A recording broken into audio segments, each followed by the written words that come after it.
Hello, my friend. How you doing today? I hope you're doing well. I wanted to make a video today directed towards younger people. I know that myself personally in my old age, I'm kind of moving towards the spiritual. I'm trying to um, seek God, find out what He wants for my life, and so on and so forth. But for the person that's starting out, maybe they're in their 20s or 30s or even teens, I wanted to something was bothering my mind today, and I just wanted to share it with you because I think it's valuable instruction for somebody that's starting out. That's my intro. So the topic I want to talk about is wealth because I see a lot of people that are starting out and they're younger and they don't know what wealth is. You have to answer the question, what is wealth? This is your starting point. Let's back up for a quick second. If we take a starting point as the instructions, the biblical instructions, go forth and multiply, be fruitful and multiply. The instructions from God in the beginning is to be fruitful and multiply. Now, we know in the past people were able to, how were they able to do that? How were people able to be fruitful and multiply? Children, livestock. Think in biblical times. Children today is a little bit different, right? People aren't having 10 and 12 children anymore that can expand their borders, so to speak. So let's set that one aside for now. From a biblical perspective, the idea of having livestock that could reproduce itself. So you have two cows, then you got 3, 4, 5, right? You get a male and a female of anything, goats, sheep, chickens, and they're able to reproduce themselves. And those livestock would provide what? Wealth, food. They could make stuff out of the bones. They could make candles out of the fat. They could make clothes out of the skins. Livestock, sheep, goats, cow. You know what I mean, right? So the idea was that these could reproduce themselves. Now let's fast forward to today. What is wealth today? Wealth is the ownership of income producing assets. Never forget that. Let me repeat that. Wealth is the ownership of income producing assets. So when you're young, what's the first thing you need to do? You need to work. You have to serve somebody else somehow. You have to offer your service in exchange for an asset, an income producing asset. Now, indirectly, we exchange for money, currency, something that we can use to trade because currency facilitates trade. So you're trading your time for dollars. You're trading your effort for a paycheck. And what do you do with that paycheck? You must begin to acquire income producing assets. The problem that young people face today is that very often the first thing they do with the money that they acquire is they purchase either liabilities or things that are not income producing assets, things that have no wealth value, right? They spend their money on food, clothing, entertainment, cell phone, or worse, they spend their money on what? A vehicle, which is a liability. They purchase something which is the exact opposite of wealth creation. They purchase something which is a liability, financial handcuffs. So if you purchase a vehicle, now you have the liability of annual insurance, monthly insurance payments. Maybe you aren't able to buy it with cash. Even worse, you buy it on credit. So now you've got monthly financial payments on that vehicle. And at the end of 10 years, what is that worth? Zero. That asset will go to zero. Will it indirectly help contribute to you making money because it gets you to and from work? Yes, but you can do that with a bus, you can walk, you can bike. Find a way to get to your job without buying a vehicle, and you give yourself a head start. Maybe there's a time later on to get a vehicle, yes, but the worst thing you can do starting out is to go out and buy, even worse, is a brand new vehicle. Because the depreciation, as soon as you drive that thing off the lot, goes straight down. People paying $40,000, $50,000, $60,000 for a vehicle or a shiny new truck, whatever. Oh, but I can use this truck to make money, and I can, at the very least, get a secondhand vehicle. At the very least, pay for it in cash so that you don't have those monthly payments dragging you into financial oblivion. You must, if you want to be wealthy, you must use your finances to acquire something that can reproduce itself. You must use your financial resources to acquire income-producing assets. That can be a dividend-producing equity. Not buying a stock and hoping the price goes up. That's just gambling. But an income-producing equity, that is a bank stock, a utility stock, or a stock of a company that is making consistent income so that it can afford to pay the shareholders dividends. It's not that hard to find, anywhere from 3, 6, 7%, and you add a little bit to that all the time. Secondly, things that can produce revenue for you on your behalf. Investment property, something that you can rent out. Yes, you can buy tools for your occupation and things that can help you make money, but they don't produce income all on their own. You have to use those and implement those. I understand that. But something that can produce a duplex. People are going out, they're renting, they're forced to rent when they're first starting. They're forced to rent, and that is making that landlord wealthy. That is providing wealth to that landlord. You are the asset for that individual that owns the property. You want to own that property. So before you buy a vehicle, use that somehow. If you do have able to save up $10,000, $20,000, $30,000 for a down payment, try and borrow the down payment from the government. They have programs for first-time home buyers. They still have those programs. Somehow get yourself into a property that you can partially rent out. You're not going to buy $1 million property on a waterfront so you can enjoy the view. No, you buy a property that is in an area where people want to be close to their work, on a bus route somewhere, and then you screen the tenant. The tenant is the asset. The property, you can find them a dime a dozen. The step is to get the financing to do that. So you have to save up an initial down payment, 10, 20, 30, 40, 5% minimum. I know it's people say, oh, it's impossible. Your generation was able to afford real estate, but it is still possible if you look hard enough. Make it happen. Hang out with mortgage brokers. Go out for coffee with them. Talk to them about how it works, how you can use OPM, other people's money, to get yourself into a residential property that can be rented out. So if you buy a 3-bedroom home, you can live in 1 bedroom and rent out 2 bedrooms. I don't know how it works in other countries, but in the country I'm in, you can have 3-bedroom rentals out without really all that much headache. Once you go above that, then you have to make sure that you're following the bylaws, and it has to be a legal duplex or a legal triplex or a legal fourplex or what have you.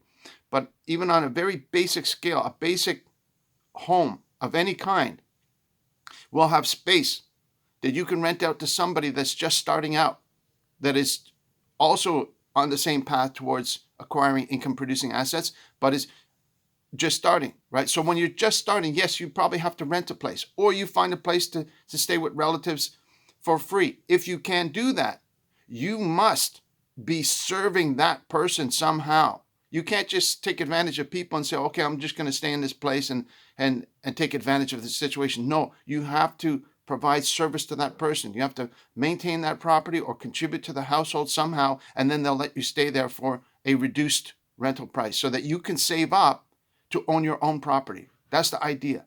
Income producing asset, property, dividend producing stock, something that you can have as an evergreen product that consistently sells that you can stock it on a shelf and walk away from it, and it sells over and over again. So you have the rights to a product, or you create a new product, or you create a digital piece of software that can be sold over and over again online or through the internet. Now there's many different ways to sell products, but something that produces income on an ongoing basis, that is an asset. And as I said, when it comes to property, people get an income producing property, they get bad tenants, and they say, oh, it doesn't work, so I'm going to sell my property. No, you must go through dozens and dozens of people. You're looking for that right person that fits your personality, that fits your property, that fits the circumstances of the property. The big failure that people have when thinking that, oh, I can't make money investing in real estate, is because they don't realize that the primary asset is the tenant, not the property. The property you can always find anywhere, but it's the tenant. You have to go through many, many people to say, oh, okay, this person is conscientious. They have integrity. They are committed to paying the monthly rent, right? And you can find those people, but it takes effort. And you have to know what you're doing, and you have to know what you're looking for. So there are courses you can take on how to find good tenants for your property. And that is the best advice I can give you, right? So if you're just starting out, I hope this helps. You have to have an understanding of what wealth is, and you have to avoid those initial pitfalls that are always waiting there to steal your money. Here, sign up for this credit card. And then they go out and use that credit card and say, oh, I'm building up my credit. But then you become indebted to the credit card, and the interest payments are huge. It never gets paid off. And it becomes this vortex of debt that drags you down. And then you end up in this cycle. It's like the Israelites wandering in the desert for 40 years. And then they think, well, at the end of 40 years, maybe I'll get to my promised land and retire. No, you can get there in 18 months, 2 years, 3 years. If you know what you're doing and you put serious effort into it. You save and save and save and save, and then use that to acquire an income producing asset. And you can go from zero to millionaire in under 5 years on paper. You can do that very easily. If you don't believe me, people are doing it. They're doing it every day. Now, you may be in a place where that's very, very difficult to do, but with God's help, anything is possible. He gave the instructions: go forth, multiply, and he wants you to multiply. He wants you to be prosperous. It's not a prosperity gospel. It's not naming and claiming or any of that stuff. It's the natural instructions given by God to go and to be fruitful and multiply. Be fruitful and multiply. You multiply your efforts. You multiply your results. The opposite of that is to not be fruitful and not multiply. That's when you're buying things that will eventually go to zero. When you're buying things that will eventually wear out and never provide you anything. If you only have one set of clothes, that's fine. Stay with one set of clothes. But the second set of clothes is just going to turn to moth food. It's not going to contribute to your wealth. It's not going to help multiply your efforts. You want things that will multiply your efforts. Leverage. Understand what leverage is about. When you're using OPM, when you're using other people's money, the bank's money to finance something that can produce income, if you just buy a house for the sake of buying a house and you're using OPM, you're just acquiring shackles again, financial shackles, because now you're paying a $2,000 a month mortgage. You got to pay taxes, you got to pay insurance, and you're underwater. That's not going to work. No. You have to buy a property that can produce revenue for you, either a duplex, a triplex, a fourplex, or a single family home that can be rented out on an individual room basis, that is following all the bylaws, that is legal and following all the requirements, and yet is able to cover itself so that every month your equity is growing, your debt is going down, and your net worth is rising every single month, instead of when you're renting, it's zero. You start at the beginning of the month, you pay your rent. At the end of the month, you owe just as much as you did before. You're indebted again. You've got that obligation. You've got your car payment obligation. You see what I'm saying? All these financial obligations are like financial handcuffs. If you're not getting ahead, you may just be treading water. You can tread water for 40 years. But if you start early and really study some very, very basic financial principles, find out who is giving good financial advice and follow that advice. Follow somebody that's already succeeded in the area that you're interested in, whether it's producing ongoing revenue stream through a medium like producing a film, or producing a book, or producing a piece of music that can continually sell. If you're a music producer and you're making songs and then they can continually sell without you having to be there, that's an income producing asset as well.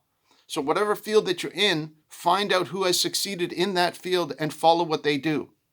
Don't just follow silly advice or get rich quick, and all these ideas are going to be coming at you to try and take your money away from you. Oh, follow me, and you don't need to sign up for anybody's expensive training. No, all the information is already free, available for you. So you don't need to spend money on training. All you have to do is keep a few key principles in your mind and then go out and do it. Be fruitful and multiply. Follow the instructions. They're very simple instructions. Be fruitful and multiply. That means you have to work, you have to serve somebody else, and you have to start to acquire income-producing assets on a small scale. Maybe you're putting $50 per month into a dividend-producing stock like a utility, oil and gas company, electricity providing company, or a dividend-producing stock like a bank that is continually making money all the time so that it's redistributing those profits to its shareholders, not buying a penny stock and thinking, oh, I'm going to double my money. No, that's just gambling. You can go to Vegas for that. It's not a helpful thing to do, but something that can consistently pay you a return on your purchase, on your investment, not a speculation. Does it make sense? I hope that helps you. I'm sorry I went a little bit long, but I just had this desire to share that with you wherever you are. If you're just starting out, it is possible. Other people have done it. And then as you grow, the momentum builds and it gets easier and easier to make money, because there's this energy that grows and you gain this momentum. And as you're for example, as a property gains in value over time, traditionally we have inflation, unfortunately, but over time, even if there was zero inflation, even if the price of that property stayed the same or even went down a little bit over the years, as you're paying the debt down, your equity balance is growing. That gives you financial leverage. That gives you financial strength so that you can use that and go somewhere else and say, look, I've been diligent paying down this. Now I have this. I bought the property for $500,000 and now I only owe $400,000. So I have $100,000 in equity. You can kind of use that as collateral, perhaps as a second property. But what I'm saying is that once you get your idea around the idea of acquiring income-producing assets, the first asset is the most difficult, right? What did they have to do in the old days? Maybe they bought 2 sparrows for a farthing. Well, if you got 2 sparrows, they can reproduce and make 3, 4, 5 sparrows. Then you sell those sparrows, and maybe then you can buy a little goat for 10 sparrows. I don't know what the cost of a goat was back then, but then maybe you can buy a chicken. Then maybe you could buy a whole cow and 2 cows. If you got 2 cows, you can become wealthy because they can reproduce themselves without you having to be there. They eat the grass out of the field. All you got to do is make sure that wolves don't come and eat them, or whatever they had to do in the old days. Think about how they had to do it in the old days and apply that to today. Apply that to whatever it is you have your heart committed to purchasing. And I know that real wealth is family. Real wealth is love. Real wealth is having people around you that you care about. I realize that. But this is more an esoteric definition of wealth. I'm talking just about the bare nuts and bolts of the practicality of providing for yourself so that when you reach my age, you can look back and say, well, I've done okay, right? My finances are in order so that I'm producing more money than I'm spending. And that is on a consistent monthly basis so that you don't have to be indebted to banks. You don't have to be indebted to your neighbor. You don't have to be indebted to anybody. really. You can focus on how you can give to others. You have more income coming in than you do having going out, so you can contribute a little bit to charity, to your society, to your local food bank, or to helping people that are poor and can't provide for themselves. A lot of people will never be able to provide for themselves in our society. We know that. They're crippled, they're handicapped, they're mentally handicapped, and so on and so forth. And there'll always be that need to give a little bit to charity. So if you're in a position where you've built up, you've gone out and you've been fruitful and you've multiplied your efforts, then you'll have that capability. If you're just struggling to make your monthly payments, you're never going to be able to contribute that way. You'll say, oh, I can't give $50 to charity because I can't even pay my monthly credit card bill. You see what I'm saying? So you know where I'm going with that. So if you start early, and maybe you're already in your 30s, 40s, 50s, whatever, it doesn't matter. You can incorporate these at any time, but it's a lot easier if you're just starting out and you instill those principles of self-sacrifice, saving, and not putting financial handcuffs on yourself. Because that's what you have to fight against, is that desire to just go out and say, I'm just going to go drop $100 on this meal because I'm having fun with my friends. I'm just going to go and buy it's such a great deal. This shirt was on sale. It was 80% off. This dress was on sale. It's 90% off. You have to get it. No, you don't have to get it. Think about before you spend that money on something which value is going to zero. And instead, you take that same $100 and say, okay, I have an extra $100 this week. I'm going to put that into 10 shares of this company that's going to pay me $1 a month.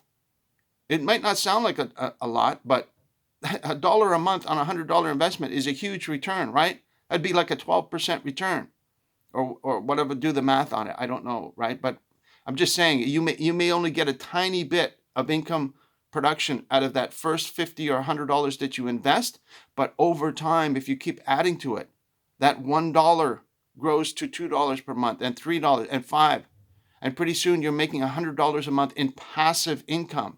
Study what that means, passive income. And again, don't waste your money on signing up for somebody's course that says, oh, I teach you how to make passive income 10 different ways. No, you can learn those 10 different ways on your own for free.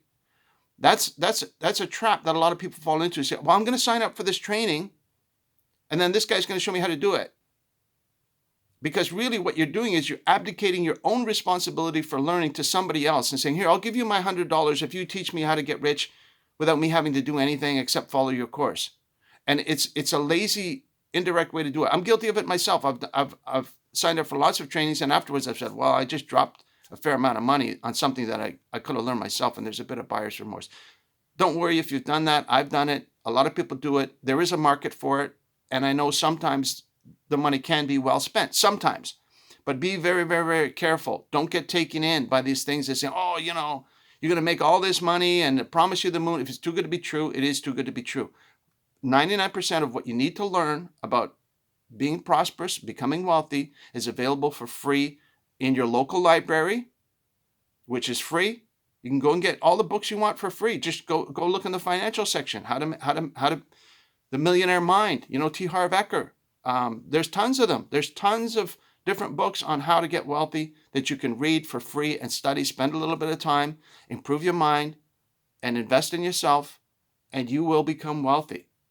But you have to put in the effort. You've got to start early and give it your best shot and ask God. Keep God first, and He will allow you to fulfill those instructions to be fruitful and multiply, okay? Thank you for watching. I'm sorry I went over time, but I think this is a very important topic that can be very helpful to a lot of people out there. So thank you for watching. God bless you. Have yourself a great day. Spend time with people you love. And I love you, and God loves you too, okay? Take care of yourself. Bye now.